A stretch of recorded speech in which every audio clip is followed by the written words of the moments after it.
अरे संगवारी तय, अरे जो हार ले जाए, अरे भैया जो हार ले, अरे मोर भाई जो हार ले जी, दो हार ले जी। अरे देखे लड़का ला, मैं मस्त बिकर दिन में संग्रह करके जो हाल लेकर आता हूँ, तब तो हाल लेकर था। अरे भैया विला राम राम नहीं कहते जी। अरे हाँ भैया राम राम। जय राम भैया। अरे सुना था जगन्नाथ भाई। हाँ जी। अरे कहाँ था, कहाँ जाता जी? बेटे ढा घूमे बा हो भैया। अरे ये ढाल घूमे बाहर। हाँ जी। अरे सुना था जगन्नाथ भाई। हाँ। अरे धन्ना मर भाग भाग भैया। जय मानव तल पाए हन। पाए हन जी। अरे सुना था जगन्नाथ भाई। हाँ। अरे धन्ना मर भाग जय मानव तल पाए हन। पाए हन जी। और हुई प्रभु के आशीष कृपा, ये गाँव महान और ये चार गंगा के दर्शन ला पाए हन। भैया क्या है जी? ये डहान के मन गंगा है जी। हाँ जी ये मन गंगा है। और कस भैया क्या है जी? यह मन गंगा है जी। हाँ जी ये मन गंगा है। तब भैया क्या है? गंगा मन घलो सलवार सूट ला पहनते भैया। अरे ये समाज में बैठे नाम रूपी गंगा है मोर भाई। ऐसे भैया अरे सुना था भैया। हाँ? मुझे एक हफ्ता हो गए नहाए, आज ही गंगा में नहा लेता हूँ। ये ते कदे गंगा में नहा जाता जी? ये गंगा में भैया। अरे सुना था जगन्नाथ भाई। हाँ? अरे मैं जैन गंगा की बात करूँ ना, अरे वो गंगा ते समझ नहीं पाए। नहीं समझे हो? अजय गंगा 3 प्रकार के होते। कैसे भैया? ये जते भी नहाए बर जात रहे ना। हाँ? ये समाज रूपी गंगा है मोर भाई। हो भैया। और दूसर गंगा वो हाँ? जय गाँव के जम्मो दादी दी भाई बहनी माना अपन तन के मेला धोए पर जय नदी नरवा में जाते ना भाई। जाते भैया। अरे वो दूसर गंगा है। और तीसर गंगा जी। अरे तीसर गंगा पूछा था समाज भाई। हो भैया। अरे तीसर गंगा है वो जी जब ये हमारे मानव रूपी तरह मुक्ति पा जाते ना भाई। बाते भैया। तो हमारा स्थिला ठंडा करे बन जिन राजन जन गंगा में लिखते ना भाई। लिखते भैया। अरे वही तो तीसर गंगा कहलाते अरे जी। वाह भैया, आज मोला ज्ञान के बात बता दे भैया। पाँव परत हो भैया। खुश है रवनाथ भाई। हाँ? फिर सुना था रवनाथ भाई। हाँ जी। ये जब भी दादी भाई बहनी मन बैठे ना, ये मन सब तोर मुहला जो थे जी अब। भैया हाँ? ये मन सब मन मोहला जो हाथे मैं जान रहा हूँ भैया। काला जी ये मन काबर मन मोहला जो हाथे थे काबर? भैया मन मोहले कुछ निकल ही। हाँ? लड्डू पेड़ा तेल धरबो और घर जाबो कहीं के देखा थे। अरे ये मन तो अभी भंडारम दबाक भात बसी खा है जी। हाँ खा का हो नहीं ते पोरजबे तान खही। ओ भैया। रवनाथ भाई। हाँ? ये संत समाज काबर सेकला है पता है? काबर भैया? अरे भगवान के भजन कर, भगवान के कीर्तन कर करके सेकला है भाई। अरे भैया तो मैं भगवान के मस्त भजन कीर्तन करत हूँ। हाँ? तेरा ध्यान लगा के सुन भाई। बिल्कुल भैया। ठीक है भैया। बोले राजा रामचंद्र की जय।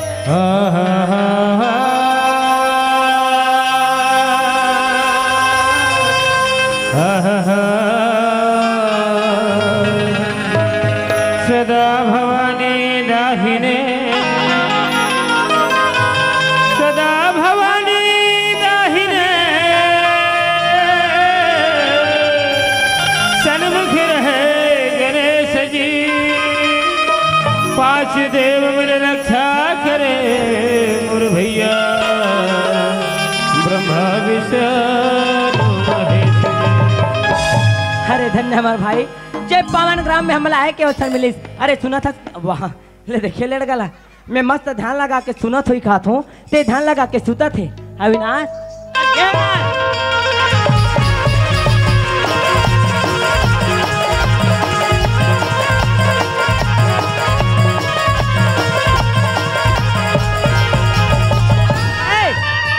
अरे क्या कर सकते हैं? चिकन बिगाड़ के रख दे का। अरे काला बिगाड़ के रख दो जी। अरे अभी मैं का देखत रहे हो? हाँ? कहानी देखत रहे हो? हाँ? चिकन बिगाड़ के रख दे। अरे तो काला बिगाड़ के रख दे। सुनथल भैया। हाँ? मैं सपना में का देखत रहे हो जानथस? अरे का देखत रहे जी? मैं सपना में ना मस्त सन्नी देओल कस ना वहाँ पाकिस्तान ले बाइल आत रहे हो जी। अरे सनी देवाल ले देखे ये कतिक जन वहाँ पाकिस्तान चल दी और वहाँ सनी देवाल कस बाइल ना रहे। सपना में भैया। अरे ये सपना के बात ला छोड़। हाँ? अरे मस्त भगवान के भजन कीर्तन सुनाता हूँ जी। तकाला सुनाते हो भैया? रामायण के 2 चौपाई सुना देते मोर भाई। अरे भैया। हाँ? ते रामायण कथर जी। अरे हाँ जी। अरे रामायण के में टीकाकारो जी। टीकाकार है भैया। हाँ भैया। लेन भैया रामायण सुना डार जी। तो सुनबे जी। अरे हाँ भैया। हाँ हाँ हाँ हाँ। वाह भैया वाह। हाँ हाँ हाँ। आनंद प्रिय भाई। लाला लाला ला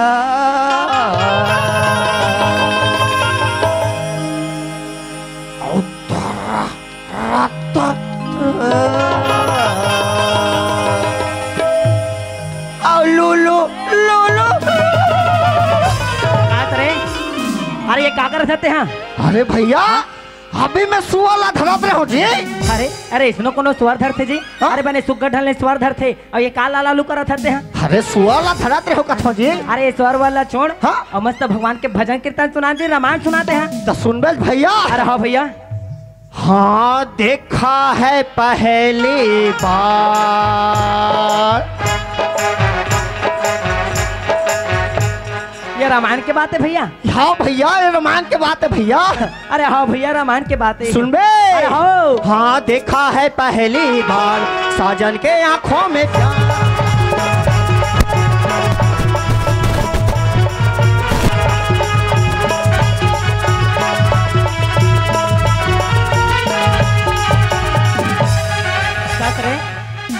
अरे ये रामायण की बात है। हाँ भैया। अरे अरे संत गोस्वामी तुलसीदास 7 कांड की रचना करे मोर भाई। पेट कदे करके कान में दिखाए पहली बार। भैया ये अरण्य कांड के बात है भैया। अरण्य कांड। हाँ। माने जंगल के कांड। हाँ भैया। अरे कहो इस बने बता भाई, मैं कुछ नहीं जानो। वहाँ कौन रही से जान था? अरे कोरी से भैया। फूल जैसे नारी। मैं तो नारी नजर आता रे। आई नहीं करा था तो मोर जैसे नारी। तुहर काम रहा था ये इसने नारी। और तोर जैसे मर्यादा पुरुषोत्तम राम। हाँ भैया। दोनों कोई रही भैया। तानुआ कौन थे जानता? कौन आते जी? रावण के बहनी शूर्पणखा। हरे शूर्पणखा बड़े भाई। रावण का तो खुदे में छाए। मोरे है जी। मोरे है जी। सुना था भैया। हाँ? जैसे शूर्पणखा हाँ राम जी ला देखते। हाँ? तहन का कथे जानता? अरे का कहते भैया? हाँ देखा है पहली बार साजन के आँखों में। देखा तो जा दीदी भैया हो। अरे आज का सुगर बात ला बताई तो मैं समझ नहीं पात रहे हो। अरे इतना जी। अरे सुना था जयनाथ भाई। हाँ भैया। अरे हिला कहेगे जी, उल्टा नाम जपत जग जाना, जाना वाल्मीकि भाई ब्रह्म समाना। हाँ भैया। फिर सुना था जी। हाँ। अरे तुलसीदास तो मस्त सीधा साधा रचना करे। अरे मैं घुमाए फिरा के काज। अरे भैया। हाँ? वो सीधा साधा रचना कह रही से। हाँ भैया। लेकिन हम टीकाकार हैं। हम अपने हिसाब से रामायण बताते हैं। आजकल के टीकाकार मतलब देखबे सब अपन अपन हिसाब से घलो रामायण बताते थे, लेकिन वह टीका हमरे बराय जी। हाँ भैया। फिर सुना था जगन्नाथ भाई। अरे धन्यवाद भाग जो छत्तीसगढ़ के कोरा में जन्मे हैं। जन्मे हैं भैया। अरे सुना था जगन्नाथ भाई। अरे धन्यवाद भाग जो छत्तीसगढ़ के कोरा में जन्मे हैं। जन्मे हैं। अरे हिला के जगन्नाथ भाई। का कथे मर के देव लोग जन जाते हो, जाते हो ना कहूँ जन्म जन पाते हो। पाते हो। ये मोर छत्तीसगढ़ ला छाव करे बर मैं छानी बन जाते हो। हाँ भैया। अरे धरती मैया ला छाव करे बर मैं छानी बन जाते हो। हाँ जी। अरे हिला के गहनाथ भाई। का कथे अरे देख हमर जौरिया कत का नहीं लागा थे। लागा थे। अरे चारों कति देख ये छत्तीसगढ़ कत का प्रीत लागा थे। प्रीत लागा थे। कोयली कूका थे। कूका थे। अरे मैं ना बोला थे। बोला थे। पर की परेव ना मना। अजी झुमर झुमर के ये छत्तीसगढ़ के बखान करे थे जी। गलत थे भैया। अरे हिला के गए भैया। का कथे कोयली कुह के मैं ना बोले, पढ़ की ऊपर न झूमे। कोयली कुह के मैं ना बोले, पढ़ की ऊपर न झूमे। गीत गाथे रे गवई गाँव गजल नीक लागे रे। छत्तीसगढ़ हमारे प्रीत लागे रे। गवई गाँव गजल नीक लागे रे। छत्तीसगढ़ हमारे प्रीत लागे रे।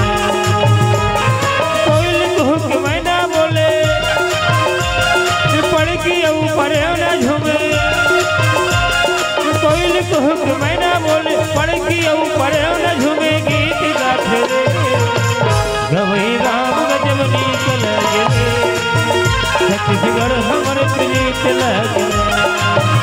गवई राम गजब नीक लागे रे। छत्तीसगढ़ हमर प्रीत लागे रे।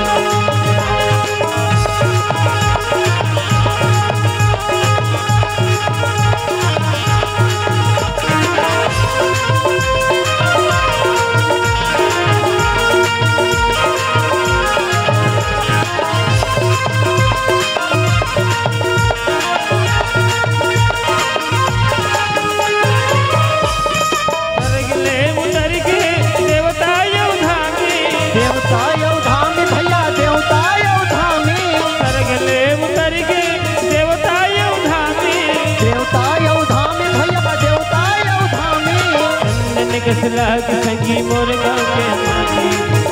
निकस लाग संगी मोर गाँव के मोती पवन के पुरवैया बोले महक मन के बगिया डोले पवन के पुरवैया बोले महक मन के बगिया डोले गीत गाथे गवई नाम गजब नीक लगे छत्तीसगढ़ हमर प्रीत लगे गवई नाम गजब नीक लगे छत्तीसगढ़ हमर प्रीत लगे कोई कहो कि मैना बोले ये पढ़ की ऊपर न झूमे कोई कहो कि मैना बोले पढ़ की ऊपर न झूमे गीत गाथे गवई नाम गजब नीक लगे छत्तीसगढ़ हमर प्रीत लगे गवई नाम गजब नीक लगे छत्तीसगढ़ हमर प्रीत लगे गवई नाम गजब नीक लगे छत्तीसगढ़ हमर प्रीत लगे। अरे सुना था जगन्नाथ भाई। हाँ भैया। अरे कत का सुग्घर लगा थे हमारे ये गाँव। और सुग्घर है भैया। फिर सुना था जगन्नाथ भाई। हाँ। अरे ही गाँव में थमर दीदी खलवा है का जी। आहे तो भैया ही गाँव में है ना। हाँ जी। तो चलना। अरे देरी काबर करथन हमारे दीदी छिल्ला के देखथन। हाँ भैया। ले ठीक है भैया। आवे आवे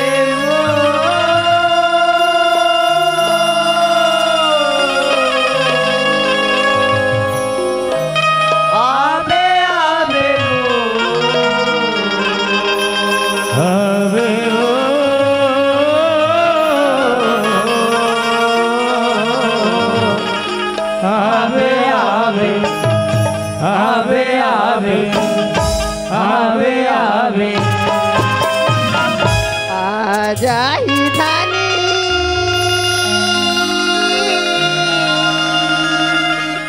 हो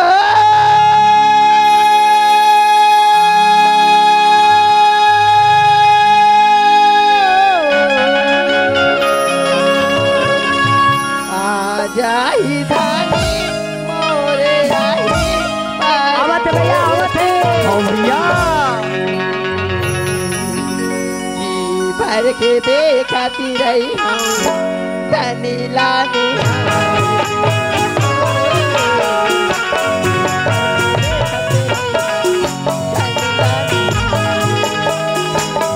जाही जानी और आही परदेश में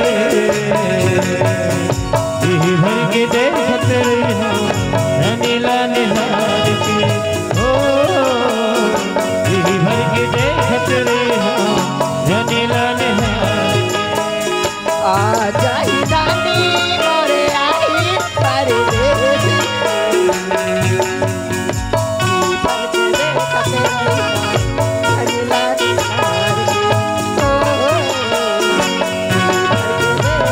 रही जोड़ी लानी हार के ये तोरे दादा ला धर के जा ये मने गावन लागे लागे ये तोरे दादा ला धर के जा ये मने गावन लागे लागे।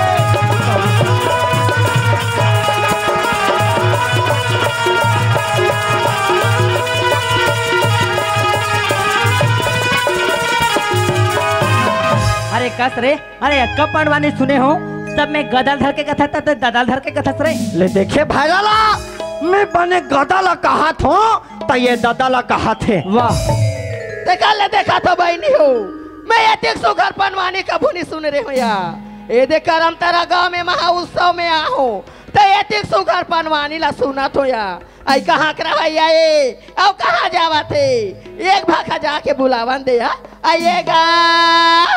अरे ये भाई कहा भैया ये माई लोगन है ते मोला भुला थे का जी। ले देखा था खसवाहा का तरकेला यहाँ के दिन के नहा है के नी नहा कौन जन और कैसे कथे मोला बुला थे कथे एकल स्मार्ट तो मिही दिखा थो। वाह रे मोर संजय दत्त। अरे भैया काय जी वो तोला नहीं बुला थे जी। तो भैया वो मोला बुला थे। तोला भुला थे। हाँ जी तले भैया ती जा मोला कहे का वो आई होगा आया तो काहे आई कैसे काटेगा ये दे कैसे लगातेगा ये पालवो अभी बने लागी से गा ये कनगोड़ लगल हो अभी कैसे लगा थे गा मोल ऐसे लगा थे कैसे लगा थे गा कि हमार घर के बाई हाथ गोला दबा तैसे लगा थे मात्र रोग हाथ बोला कैसे लगा था कहीं कहा था तो हमारे का बाई गोड़ हाथ चपका थे तैसे लगा था कहीं कहा था कम और आदमी नहीं कहा हमें जाना था का जाना तो कहा करा था तोर बहुत रे खागे जा रहा है रे में सर हम खांगे का खागे रे मोर गुड्डुक मम्मी खांगे हे मम्मी खागे करा था ते होबे रे हाँ होबो भगवान दी ते एक झन का वो चर झन हो जाबो हो जा तोला देखा वाले देखा तो औ नी देख सकस्ते हाथ लमाले माले करा था कसगा का आई तोर आवाज पहचाने सन लगते ते कनेरी वाले डाके सरस्कारे अरे हाउ मैं कनेरी वाले डाके सरो आई मौला नहीं चिन्हा था नहीं चिन्हा तो मैं कारू टोला वाले तोर दीदी तावरे कारुटोला वाले दीदी आई आओगा अरे पाँव पर था दीदी आई पाँव पर खुशीरा भाई कस डाके काहे तोर सर में लेड़ गुआ सना है ते कौन होई कथोगा अरे दीदी हाँ? ये सीता गोटा वाले अविनाश ताए वो आई आई ते सीता खुटा वाले अभी ना सरस्कारे नहीं मैं तोर मन से हुआ पात्र दोबला मौला नहीं चिन्हा था रे मैं कारू टोला वाले तोर दीदी महाराष्ट्र टीम पाउडर रे दे दे वो काला रे दे दे वो काला दे दे वो पात्र भागला वैसा नहीं कहा रे आई दीदी का था दीदी रे और पाँव पर थो दीदी खुशीरा भाई मसूर पाक लगा के दो प्यासा रे सुना था दीदी आई काएगा ते एकदम मुंह ढक के आए ना दीदी हाँ? तो मैं तो नहीं पहचान पात रही हूँ आई दीदी कैसे गा सुना था दीदी काए अब कब हुआ आबे ना वो आई आओगा तब ने भंग भंग ले उखाड़ के आबे दीदी आई मोड़ला दीदी आई सुना था भाई हो दीदी मैं माई लोगन के जात होगा हाँ दीदी। आई ससुराल के गली खोर में रहेंगे बे तब मुड़ी कान लठा के रहेंगे पड़ते भाई दीदी काहे? वो तो ससुराल के बात है दीदी होगा। अभी थमन दोनों भाई हमन ना हाँ। देख कर मोड़ ला उखाड़ ले देखत हो आई देखेगा दीदी काई का बात है तो चेहरा मत का उदासी आई मोर दुखला मैं जानू भाई का दुखला तू मना दीदी? काला जानूगा अरे का दुखला अरे हम मला बताते तो हम मना जान डाल सुना था डाके हाँ दीदी। तोर भाटोगे कमाए बा बम्बई हाँ, का ये दे हमारे गांव में महा उत्सव के तोर भाटोल 15 दिन हो गए फावला लगा होगा हाँ दीदी तोर भाटोक सोर न खबर ओकरे चिंतक फिकर में मैं हमन मन गुनत घर में बैठे रहे भाई दीदी काहे ते चिंता फिकर जानकर और कबर रे अभी हमन दोनों भाई हमन ना आई हाँ त एक झल्ला जमा लेते कथ हो बोला बने बात ला बता तो कतो रंग रंग के गोठिया था रे दीदी काहे? ते मोर बात ला नहीं समझे दीदी आई समझाबे तत बात है भाई हमन दोनों भाई हमन ना हाँ? ते एक जन भाटोल खोजे जाती काहे? अब एक जन घर में रहती कथ आई दीदी सिकात रेगा हाँ दीदी कहाँ सार नगर में तोर भाटोला खोजत रहोगा हाँ दीदी। तू मन दोनों भाई मला साथ देते माँ दुर्गा के मंदिर में जाते पूजा याचना करते तो तोर भाटो घर में आ जाती डाके हाँ दीदी आई सुना था डाके हाँ दीदी। आई सुना था सभी ना हो दीदी आजा ही धानी मोरे आई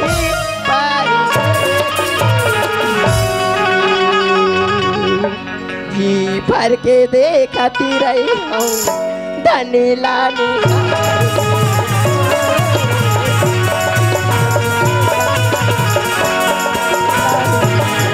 राजा ही रानी मोर आही परदेश में जी भर के देखते रहे रानी रानी हमारी जी भर के देखते रहे रानी रानी हमारी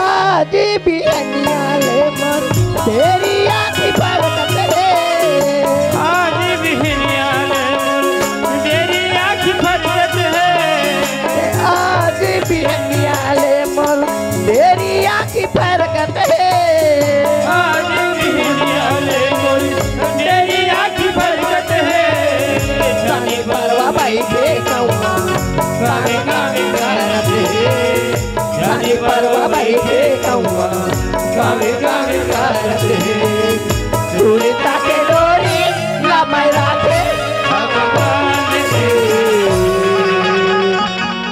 ही भर के दिखती रही हूँ धनी लानी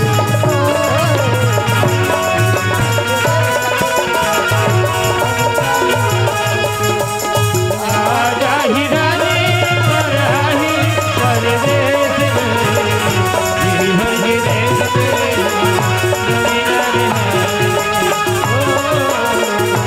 जी भर के देखते दुनिया रे